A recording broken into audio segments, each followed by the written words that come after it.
will also feature exclusive interviews and a wealth of knowledge that will showcase ICAJ's leadership in shaping the future of accounting and finance in Jamaica. So, tune in to Cliff Hughes Online for this revolutionary experience on October 10 from 10 a.m. to 1 p.m. The ICAJ Business Conference is back. Catch all the action at the Jamaica Pegasus online or tune in to Nationwide 90 FM, the new revolution in media. This broadcast is brought to you by the Institute of Chartered Accountants of Jamaica. Register for ICAJ Business Conference at www.icaj.com by October 4.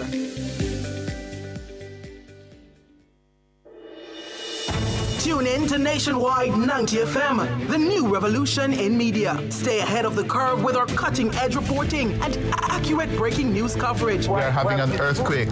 Oh, God. Hear it here first on Nationwide 90 FM. Is that really Cliff Hughes talking? Tune in, turn up the volume, and listen. We bring a mix of news, entertainment, and sports to your lives. Nationwide 90 FM's live and continuous coverage of the World Championships in Budapest, Hungary. News and discussions week mornings. Coming up in the news at 6 for this morning. Entertainment in the afternoons, then news again in the evenings. Nationwide news at this hour, fired.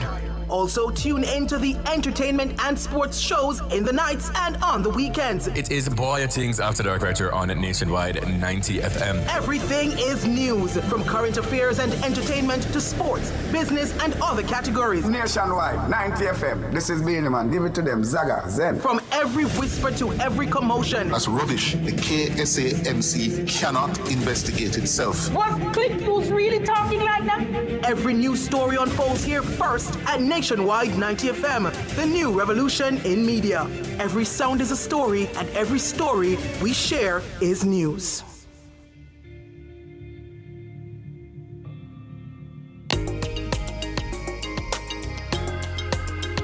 The people's champion. Our mission is love. Our vision is love. Jamaicans for justice. The people's champion. Justice, justice for all. Justice under the law. Justice, Jamaica demand. Right to life, right to liberty. Justice, justice for all. Justice under the law. Justice, the people demand. Right to life and security. Happy Monday and welcome to another episode of Let's Start Justice. My name is Michael Jackson, Executive Director of JFJ. And I'm Jade Williams, the Policy and Advocacy Specialist at JFJ. No, it's one of those Mondays that we're doing a two-topic show for today while we touch on some other matters. So we're going to be looking at the issue of bullyism in schools. So we will see how best we can engage around that, and we ask you to share your comments in the YouTube chat, and those who are joining us via Radioland, you can also send your comments to our WhatsApp number at 2397583. And then the second half of the program, we're going to be touching on an important topic, the matter of unexplained wealth order. What exactly does that mean, and what are civil society and other stakeholder groups calling for? Yeah? Yeah. All right. So to get into the show, and the week that was, I just wanted to start a conversation very quickly about a matter where the private sector organization of Jamaica has cited some reasons for a proposal that it made recently to have Independence Day and Emancipation Day so observed over an extended weekend. So you will see one day being observed on Friday and the other day being observed on Monday. And the PSOJ has clarified its statement, but I don't think many of us were unclear about the initial call. But the reasons that it cited included, for example, productivity issues, the fact that individuals want to rest over a day that we can define, for example, that particular weekend. But I want to caution those who perhaps support that call, and the PSOJ had indicated that it did a survey for the period, and some 68% of Jamaicans agreed with the proposal that it has since submitted for the government to review. I believe the proposal was submitted to the Ministry of Culture that Olivia Babsy-Grange oversees. Now, I want to put some things in context, and I can say that JFJ, we support the caution and, quite frankly, the rejection of the proposal for different reasons. Not that the concerns of productivity and the rest aren't important, but we have to go back to the importance of having two distinct days that we observe and celebrate on August 1 and August 6. Now, when we look at the importance of August 1, for example, we're talking about a day that August 1, 1834, saw the formal recognition of the abolition of slavery after centuries of being enslaved as a people. And even recognizing that particular day, it also allows us to recognize the contribution of our national heroes, for example, Samuel Sharp, with the Christmas Rebellion in 1831, that resulted in some 300 enslaved people being executed and hanged by the state at that time. And it was as a result of the Christmas Rebellion that historians would have indicated fast-tracked the Abolition Act of 1833, which came into effect on August 1, 1834.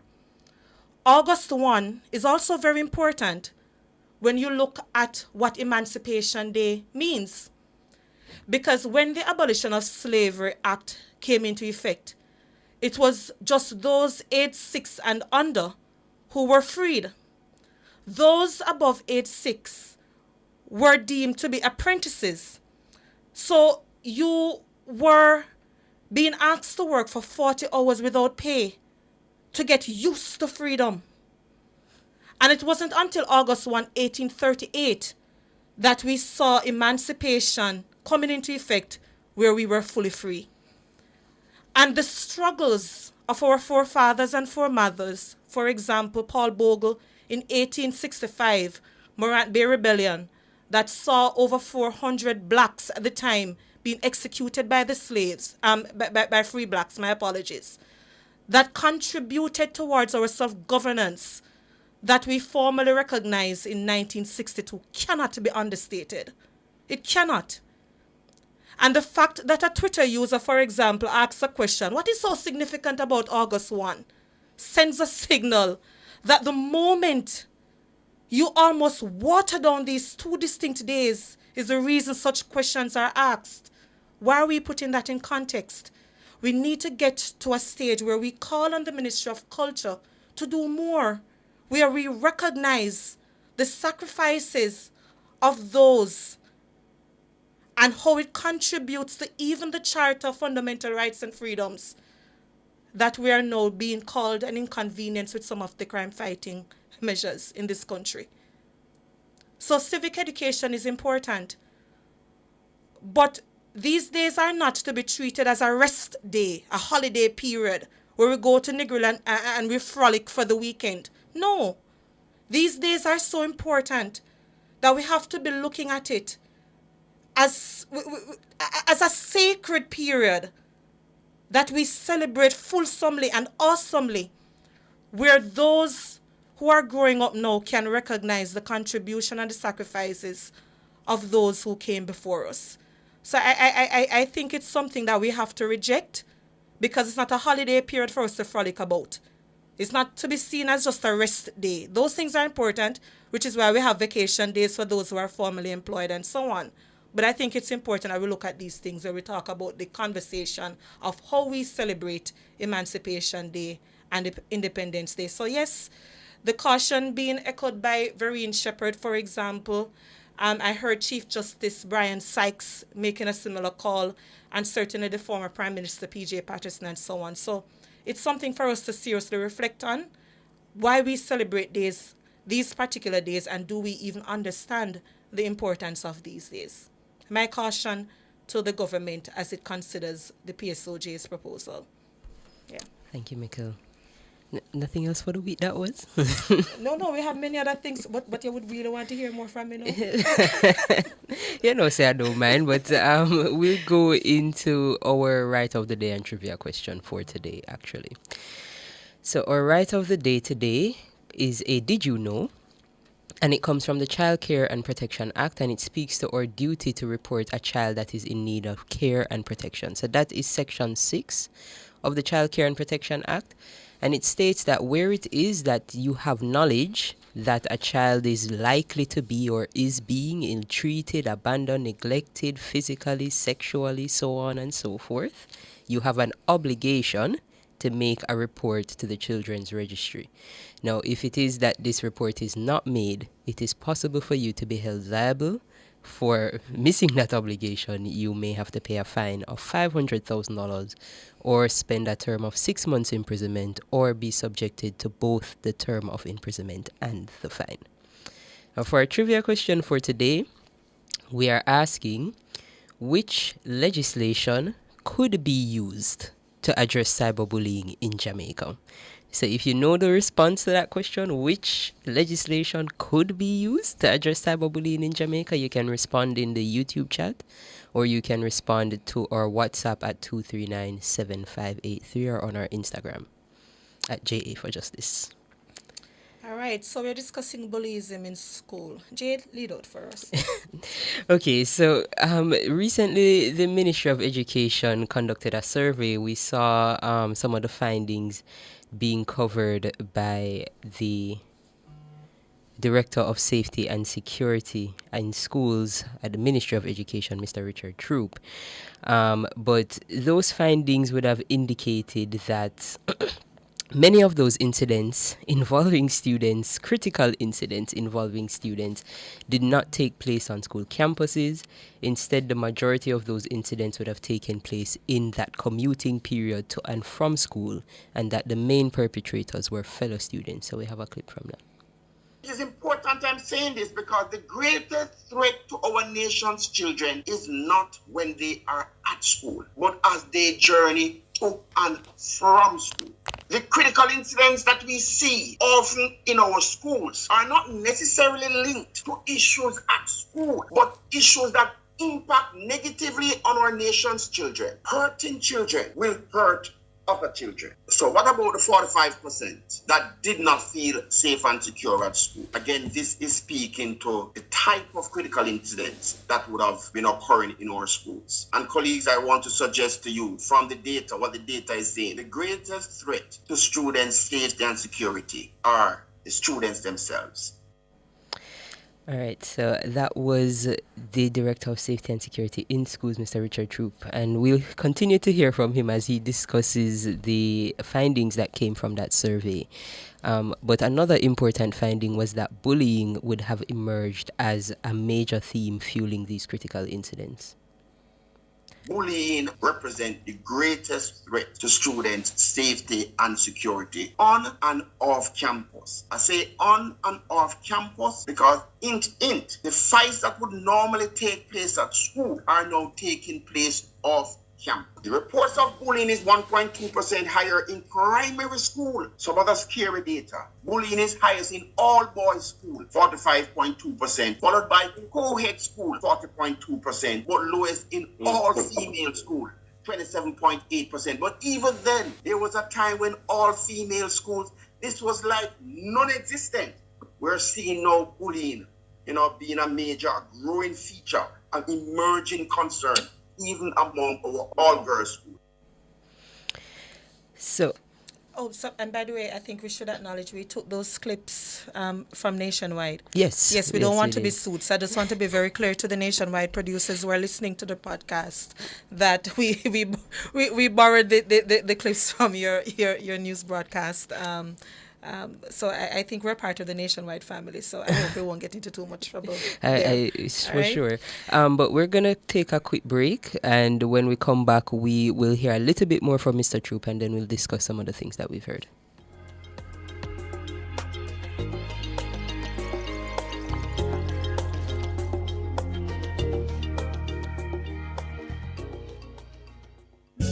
Live exquisite this year with new arrival black and chrome fixtures for your home at Unique Living. Select from a wide variety of rain shower systems, fabulous faucets, and stylish sinks to suit your kitchen and bathrooms. Get uncompromised quality and style unique to you. Shop everything new at Unique Living, Jamaica's leading shower and faucets provider. Visit shop number 630 Dunrobin Avenue, Kingston 10, or call 876-755-3661 to 2.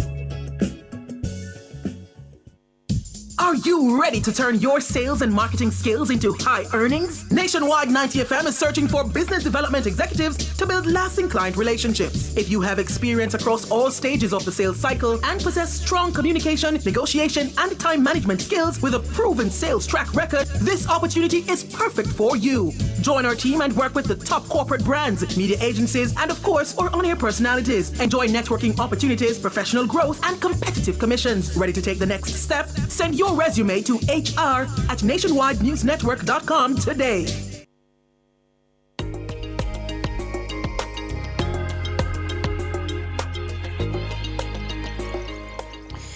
Welcome back to Let's Start Justice. We are at topic 1 of our 2-topic episode.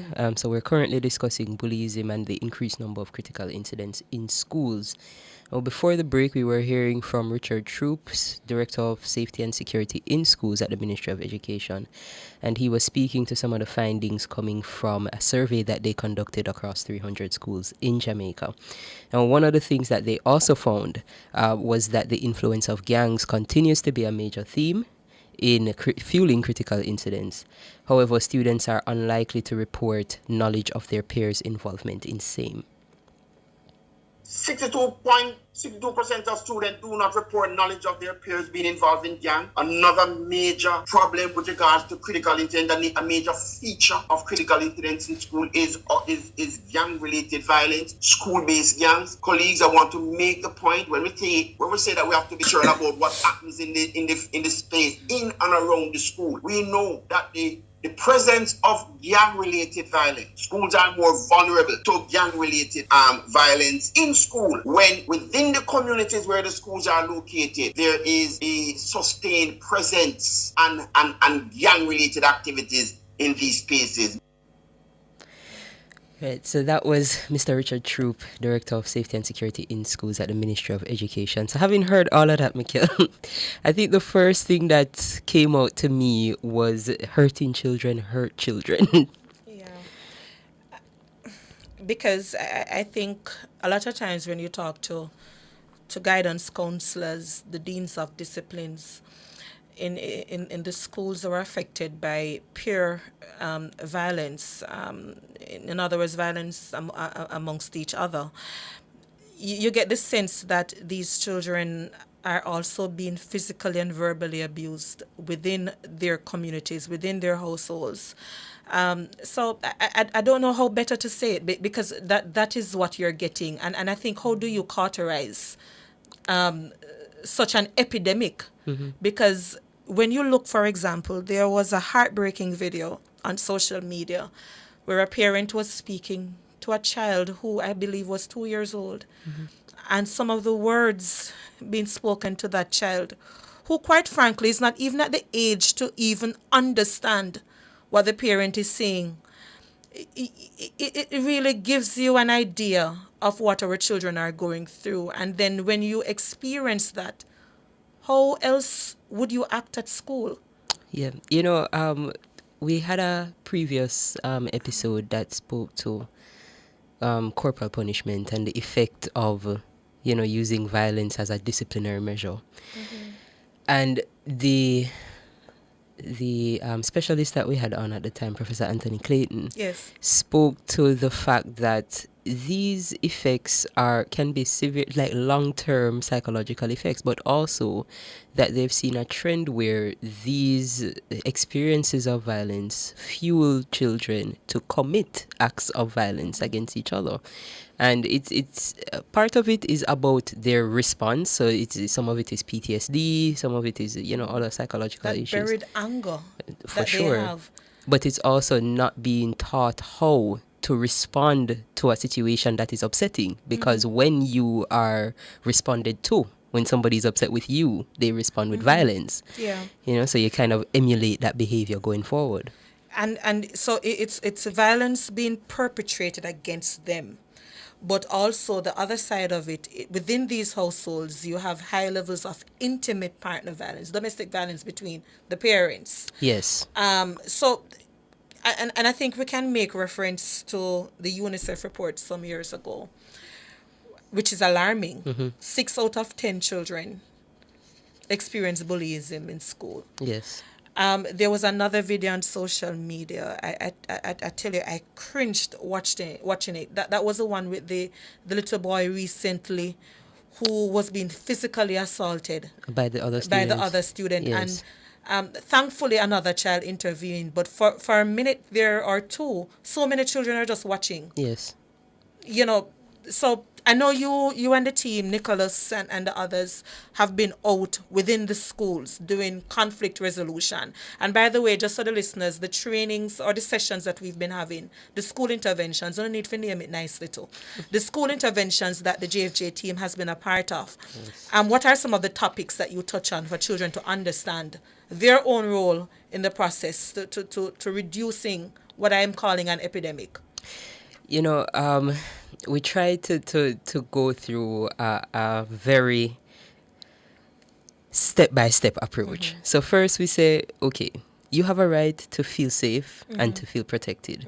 So do your classmates. Your government... So every right that you expect, you should be respecting the rights of others. Else, yeah. Right. So we say your government has that responsibility to ensure mechanisms are in place to make sure you feel that way. But also you have a responsibility to your fellow student to ensure that they feel that way in your presence, that you are doing nothing to infringe on their rights as another child. Now, we go through that exercise and then we say, okay, at the end of the day, if you do infringe on somebody's rights, just because you're a child doesn't mean that there are no consequences for this infringement. I love to spell out that one to my now 16-year-old. And you know, we find that it is extremely alarming for them when we do spell it out, because I think a lot of them... What do you spell out, just for clarity for the listeners? Okay, so we talk a bit about, for example, a common thing that we see is a common assault in school. So you beat up your classmate. Age of criminal responsibility. Right. So we go, you know, if you're over the age of 12, raise your hand. Once you're over the age of 12, know that you can be held responsible for these actions that you're taking. You can find how many years in prison?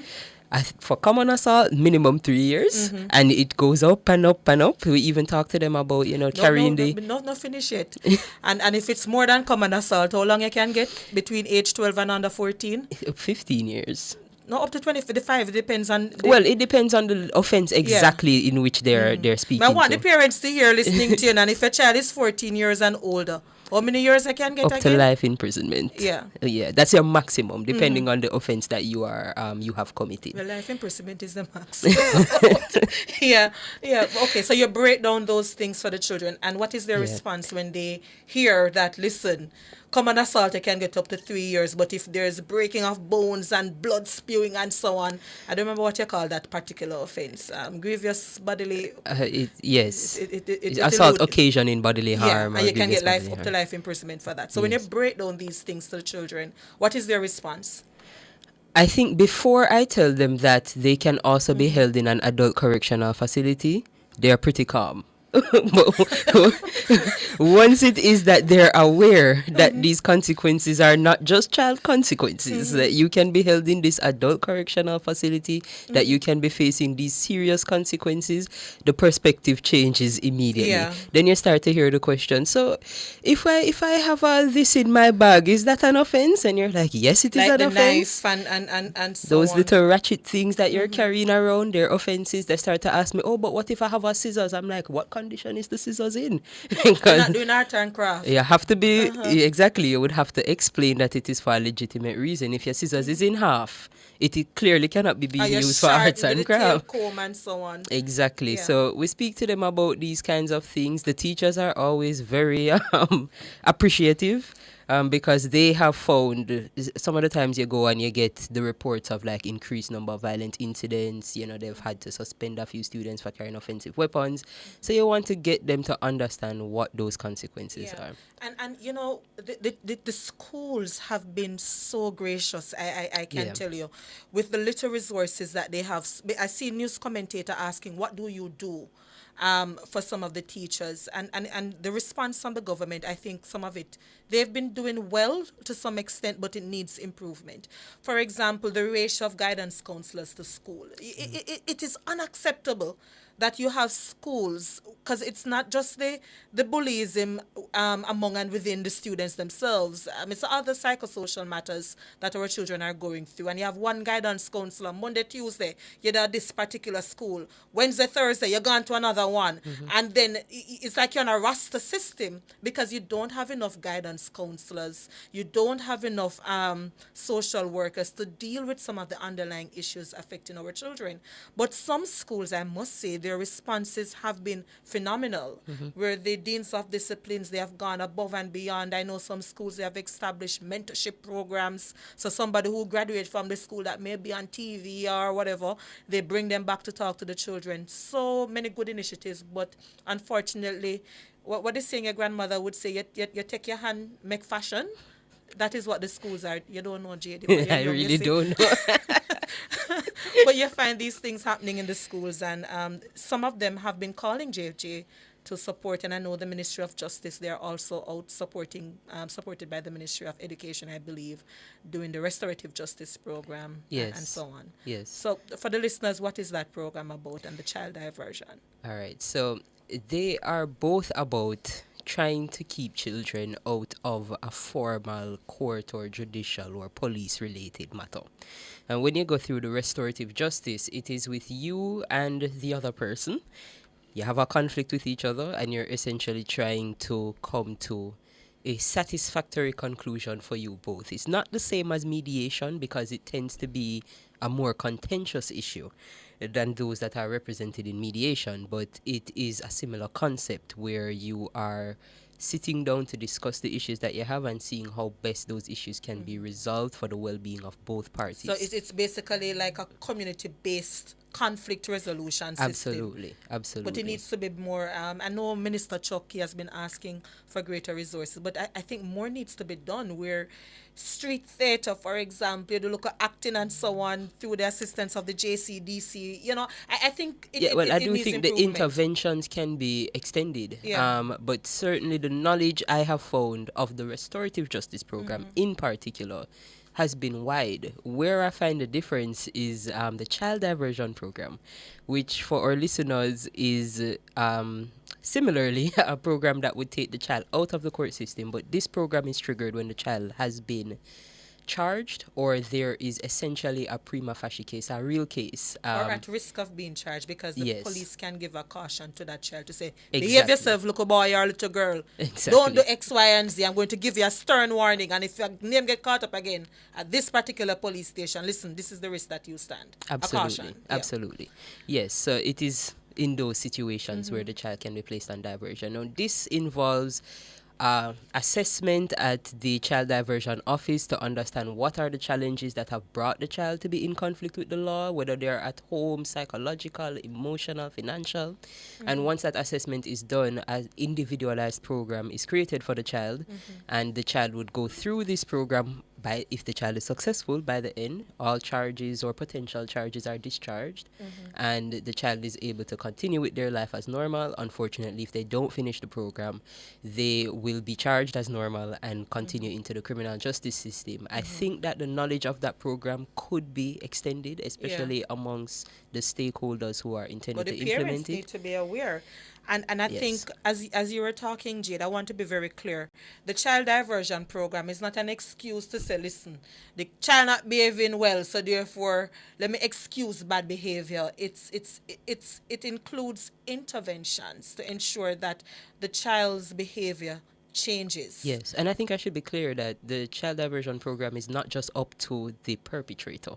In order to enter the program, the victim would also have to agree that you are to go on the program. There's a concern there, but yeah. Well, but yes, so it is more than just a cursory, okay, you're not going to have to go to court and this is it. You are going through extensive interventions, tailored interventions that should help to rehabilitate you. Based on your family life and structure, based on the community within which you live, based on how you're behaving at school and how the school itself can assist you in that process. And we've seen situations where the parents have also been engaged in diversionary actions as well. Yes. All right. So we're up on the break. So when we return, I want us to touch on the issue of parents and what is the role of parents in all of this when it comes to bullyism in school. So we take the break.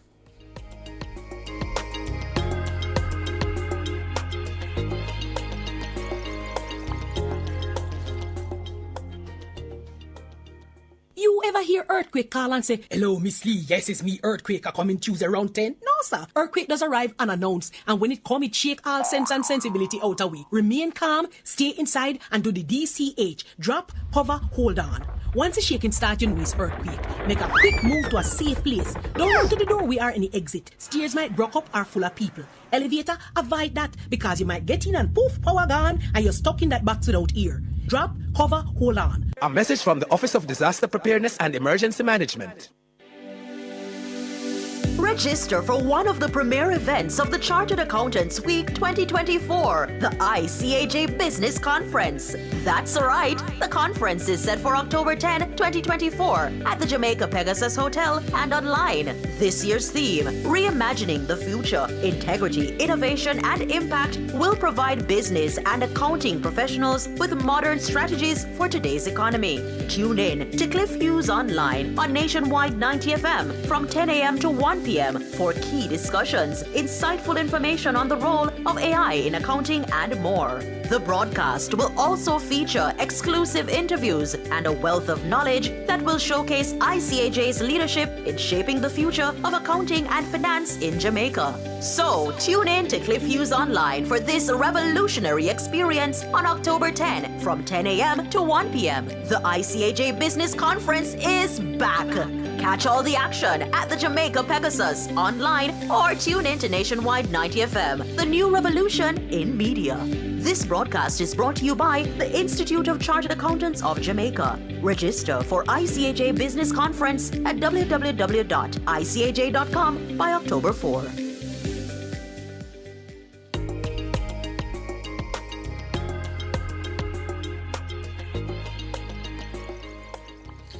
Welcome back to Let's Talk Justice. Before the break, Jade, you had made an important point that even with the child diversion program, it's not just the child that will be going through the process of behavior change. It will also involve the parents or key members of the household if needs be. What else? Because I know you have the National Support Parenting Support Commission. What else can parents do or be mindful of, you think? I think that one of the things that we have not really explored as a catalyst is our children's access to media. The access to internet, social media has increased to such an extent that parents are almost unable to keep track of the kinds of materials that children are seeing and being influenced by.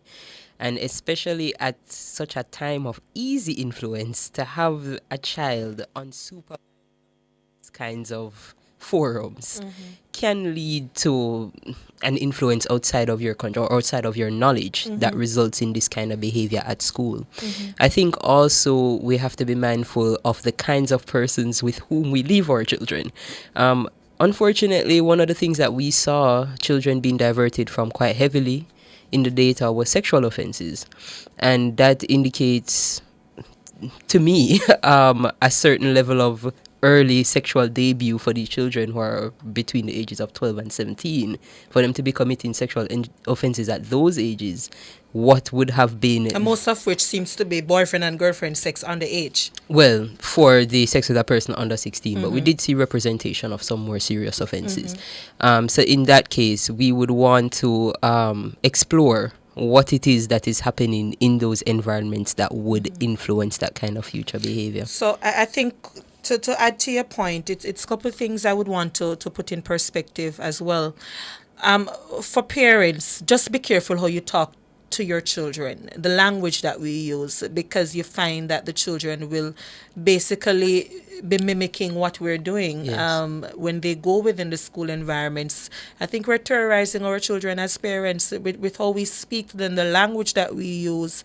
Some of us are still, and I'm using inclusive language here, some of us are still of that mindset that children should be heard or should be seen but not heard. So in other words, they should just be silent. So you shout after them, you don't give them a space. A lot of parents, they don't apologize. So the children take that type of behavior and they go within the schools and they go and terrorize other people's children. Yes. So we should be teaching conflict resolution as parents and as families in terms of how we communicate with each other so that our children don't become bullies. And then the other side, I think parents should also be looking for the signs of depression where your child is the one being bullied. If your child is now withdrawn, your child was quite outspoken before, an extrovert in some instances, but the child is now withdrawn. Also monitoring the social media sites, as you pointed out, Jay, to see what is being said, but what your child is also saying on those sites. Again, to figure out if your child is the one being bullied or if your child is the bully. And dealing with that. You know, as you said that, something funny just came to mind. I recently saw an app that you can download onto a child's phone, and essentially you are able to monitor. Oh, you didn't tell me that one, and I'm a parent. You're able to breach monitor the child's rights, eh? Essentially, privacy rights. You're able to monitor every communication that comes into the phone. And the parent that was making this video about it said, they just installed it today and got a notification on bullying. And when they checked the notification, it was a message that they sent to the child. And the app was alerting them that the contents of this message could be as considered in the parent's message. The parent themselves. So the app flagged it. So that is to show that even in these situations, you could be unconsciously saying things that could have a negative influence on the child as well. But yeah. All right. So so how do we do a lot more parenting sessions? The National Parenting Support Commission, they have done some training, but I think we have a far way to go because I think we have to get to that realization in society that, listen, and my position on this to the team, that sometimes we leave the sessions with the police officers and whomever and think we've changed people's behavior in a course of one day. How ambitious, eh? Behavior change takes time. So I think much more needs to be done with community interventions targeting the parents, creating an avenue wherein it's okay to be an informer, people. If you see child abuse taking place, call 211 and report it to the state authorities. We support that as well. And again, how we change the attitudes of the parents. So how we talk to our children, how we create a safe space for our children. Because far too often, the parents themselves, for example, somebody, and let me clarify here, because it's an important point. If our child is being bullied, and we find out, I know as parents, sometimes the claws come out because we want to protect our children. But it is not okay to go to a school and go and attack another child. It is not okay. It is not okay. We have to find a way to deal with some of these issues. So again, back to the point of strengthening the mechanisms that we're using to train people. Since everybody on TikTok and so on creates some little TikTok video to say this is how we talk to our children, this is how we behave around our children, and target the children as well in that process with some nice young people who are positive role models and so on. So I think much more needs to be done. I think one of the things that we can also extend, I know when they implemented new sections to give therapeutic orders under the Child Care and Protection Act, for example, I think that resources like those need to be more accessible to parents who, having changed their behavior, continue to not see changes in their children because it could indicate more serious developmental or psychological issues.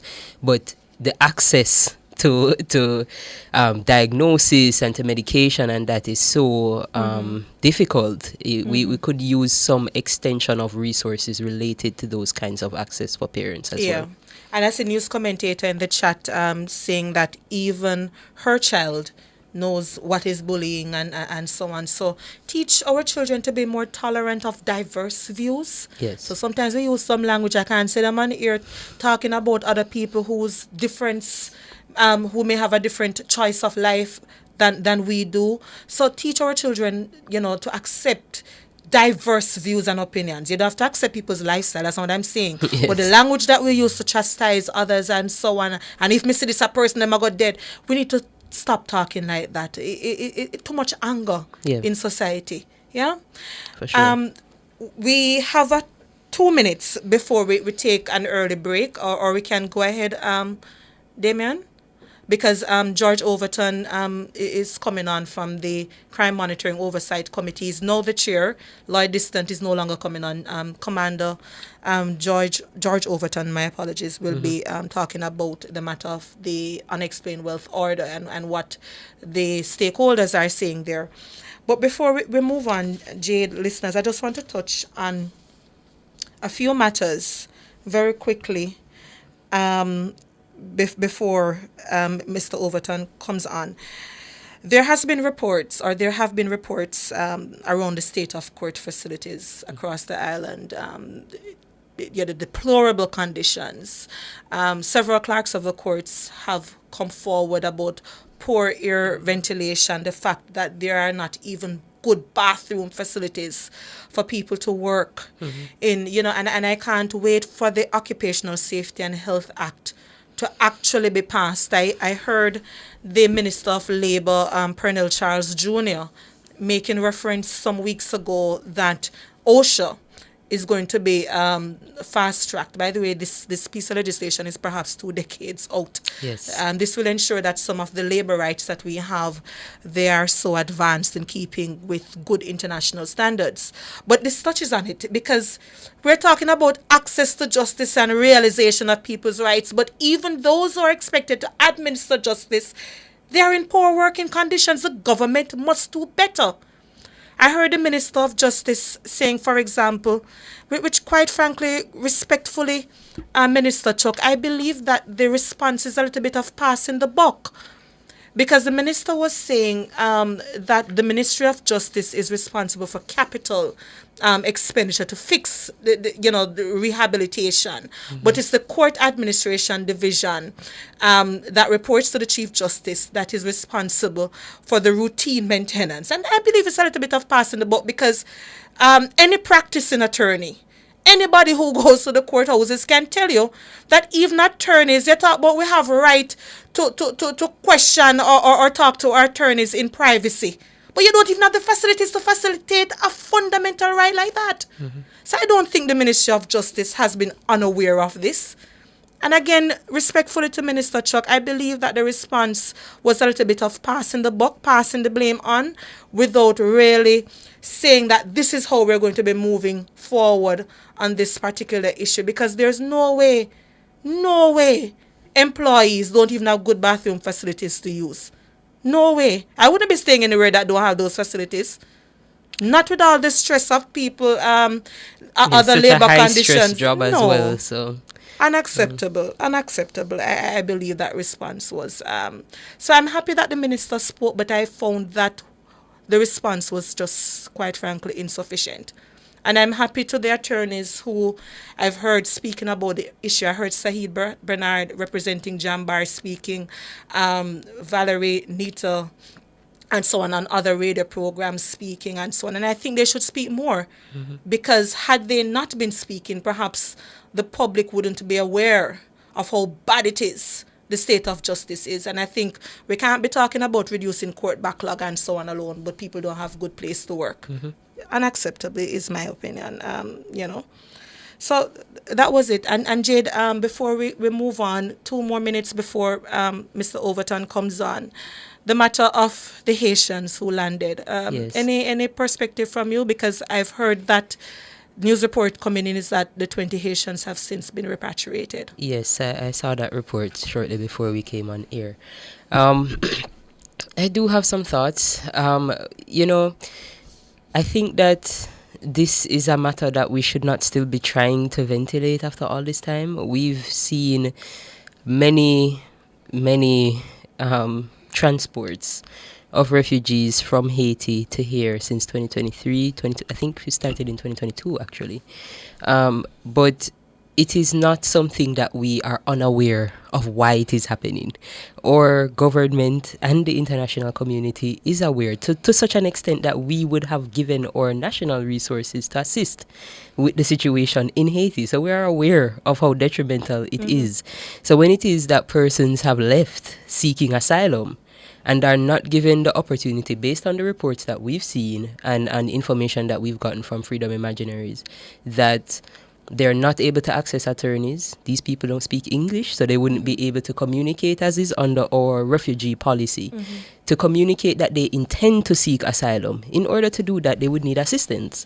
And unfortunately, despite sending letters to the Ministry of National Security, and this would have been done on multiple landings for different groups of Haitians. So the issue is not that we're saying everybody should just come to Jamaica. No. We're saying respect the refugee policy that we have. Yes. And at the very least, triage the individuals properly so that they have access to an attorney and that they're not automatically treated like criminals. Absolutely. Because we all have rights, yeah? Yeah. Is Mr. Overton on as yet? Yeah, so until Commander Overton comes on, the matter of unexplained wealth order. And let's be very clear, we won't be touching on any specifics dealing with the recent matters in the news cycle around the Most Honorable Andrew Holness and the judicial review and so on. We won't be touching on that. But the matter of illicit enrichment, it has been in the news cycle a bit, and the proposals around the unexplained wealth order, the need for strengthening the anti-corruption framework has been in the news cycle. So we are going to be talking to the recently installed chair of the Crime Monitoring Oversight Committee, Commander George Overton, in terms of what exactly is the unexplained wealth order, what exactly are the stakeholders and the national consensus of crime calling for, and just to break it down a little for the listeners. Commander Overton, good afternoon. Good afternoon to you, and good afternoon to your listeners. Thank you so much for joining. You sound a little bit low. Are you hearing me okay now? Yes, hearing you a little better. Yes. All right, thank Okay. you so much. We saw a press release issued coming from the stakeholders. And by the way, congratulations on assuming the role of chair. Maybe commiserations, but anyway, I will We'll see. So we saw the press release from the stakeholders on the National Consensus of Crime recently, Yes. calling for the government to recommit to the unexplained wealth orders that we've heard at some point promised, I think, 2 years within the throne the speech. consensus memorandum that was signed by both the government, the opposition, and the stakeholder groups, some 23 stakeholder groups, Yes. back in August 2020. The introduction of the unexplained wealth orders was an item in there that, through the stakeholder consultations, it came up as one of the items that would give us sustained reduction in crime, violence, and corruption in the country. In the Governor General, so it was signed to by both the government, the opposition, and the stakeholder group in the August 2020 signing of the memorandum. Yes. So from then it had been agreed to. It appeared in the Governor General's throne speech in 2023 as something that the government would be introducing. Mm-hmm. And we are realizing now that it is not. It was an item that was past due in the monitoring of that consensus agreement, and then there was a disengagement of the government from the consensus, and we kept tracking and pushing on this, and now we are quite surprised to see that it is not being given the priority that is necessary for us to have sustained reduction in crime, violence, and corruption in the country. And, I want to read a quote here, Commander Overton, that the Deputy Prime Minister and Minister of National Security, Dr. Horace Chang, wrote in the Sunday edition of the Jamaica Gleaner. And I read accordingly. While unexplained wealth orders may offer an additional tool in the fight against illicit accumulation of wealth, their implementation in Jamaica must be carefully calibrated, to respect constitutional safeguards and human rights as expressed in our Charter of Rights. He goes on to say that the ultimate goal should be to ensure that law enforcement institutions are properly resourced and empowered to effectively use the various legislative tools already available and which are quite strong. So there are two things here from that quotation I'm going to ask you to touch on for us. Whether or not CMOC was aware of some of the constitutional challenges that the minister is raising as a cause of concern, why the unexplained wealth orders have not even been submitted as a proposal to the cabinet. Well, there's not even drafting instructions out on it, because if you look at Cabinet's website, it is not even on the priority listing of the legislative agenda. Yes. So these discussions are obviously taking place. I'm not sure where, but I'm guided by the minister's statement. Yes, I understand that there are constitutional concerns. I believe that the stakeholder group did have some consultations with some constitutional, what we would call experts in Jamaica. It's who we lean on from the legal profession whenever there are constitutional issues. And they have said that it can be done without trampling on the constitutional rights. That's the guidance we have had so far. No, there's been no dialogue between the government and ourselves as to what their concerns are constitutionally, nor has there been any exchange as to how we may be able to ensure that the legislation can be implemented without trampling rights. Yes. And we share that concern, Commander Overton, because obviously the Constitution of Jamaica must always be respected. We have various rights within the right to property, the right to privacy, and the presumption of innocence at all times. And I know the press release touches on that particular concern. But, I think we've seen that the matter going before the Privy Council that involved the Jamaica Bar Association, the need for attorneys themselves to report any instances of reasonable suspicion where your clients are concerned around their own accumulation of wealth. So I think the Privy Council has already ruled on the principle in this respect. So, I say that to say whether or not we should be calling for a meeting of sorts to say that if the government of Jamaica has these reasonable concerns, perhaps there should be some stakeholder dialogue around them, including, all the different stakeholders to come to a consensus on how we can mitigate and move forward. That is correct. And this is what we hoped that would have been happening if the government were at the table with the consensus on crime. That this kind of dialogue would have evolved from them. They have said to us, okay, the timeline on this has passed, despite us saying that it was a priority and despite it not being on the legislative priority list.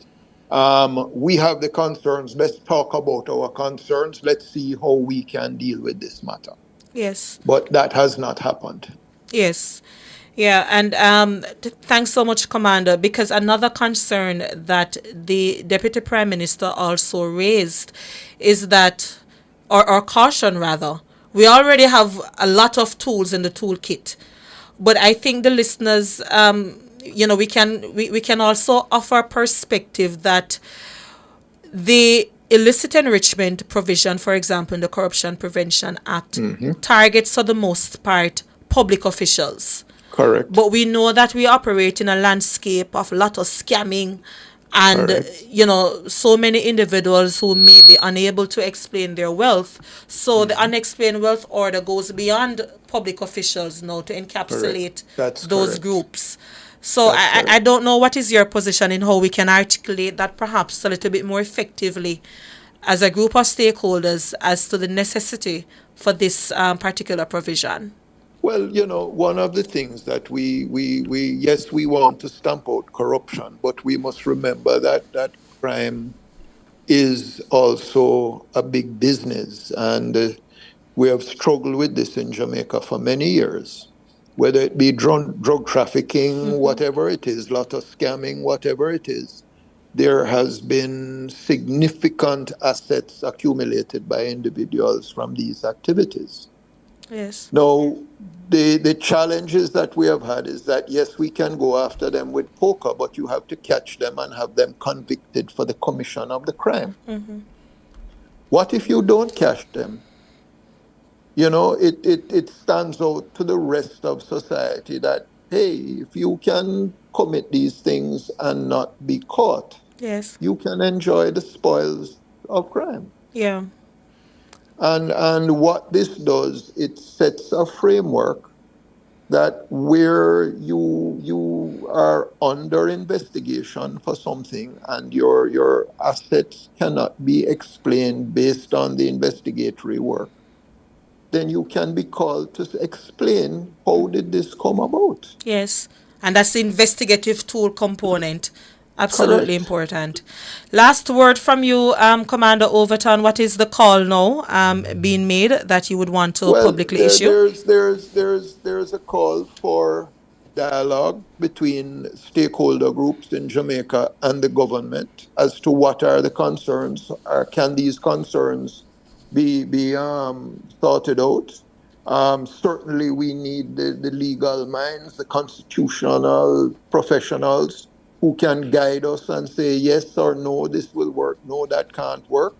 Because at the end of the day, we want to ensure that we have a society that is abiding by law and that we set good examples for our people. Yes. We celebrated not too long ago, I think it was June of this year, that Jamaica had come off the grey list. Yes. What signal is this sending? Is it that okay, we're now off the grey list, so we can go business as usual? I believe we need to be very careful as a nation. Yes. And we need to be serious. We need to have the dialogue that is necessary to institute the legislation that, yes, respects the Constitution, but allows us to have an orderly state. Yes. Thank you so much, Commander George Overton. We appreciate your time being with us on this call. Have a good day. My pleasure. Thank you. And I think it's important, Jade listeners, to reiterate JFJ's own call in this conversation that, yes, constitutional rights must always be protected. But as we're so often reminded by various government ministers, these rights are not absolute, so we can't apply that restriction when it suits us. Yes? Absolutely. And I think it's important for people to understand that we don't even know what exactly the constitutional concerns are to date, because we have not gotten a document to say that this is something that the cabinet should really be looking at, to even have something to give feedback on. Yes. And that is the challenge. The government can't see on one hand that it's committed to reducing corruption in this country, but when it suits the conversation, we're taking a step back and saying that the Constitution should be respected, which it should, but it should never be used as an excuse not to even table a document that those who are experts in constitutional law, human rights practitioners, and other civil society groups can look at and say, let us examine it. I think it's not good if we're sending a signal that we need to root out corruption in the country.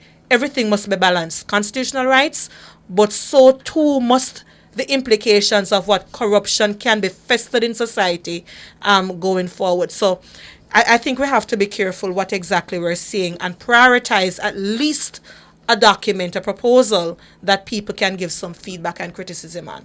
Yeah? For sure. All right, so we're in the last minute of the show, so I'll quickly give our trivia answer.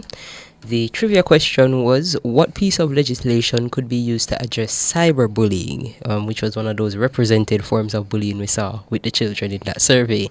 But the legislation news commentator got it correct, by the way. So again. So we'll reach out via WhatsApp with your prize. But the answer was the Cybercrimes Act of 2015. Yeah, and there were some questions from one of the listeners. I think in the interest of time, we may have to just put the answers on our social media platform. For sure. Yeah. All right. So happy Monday to everyone. Walk good. Enjoy the rest of your week. My name is Mikhail Jackson. And I'm Jade Williams. Thanks for joining us. Justice, the people's champion. Justice, justice for all.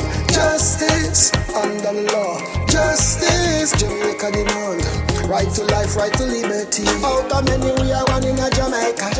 Make it a better place for the boys and girls. Created equal by the creator. For equal rights and opportunities. No to unlawful detention and police brutalization. Class, gender, race or religion. We not tolerate discrimination. To join the fight against injustice, contact us at 755-4524 or Jamaicans4Justice.org. The people's champion.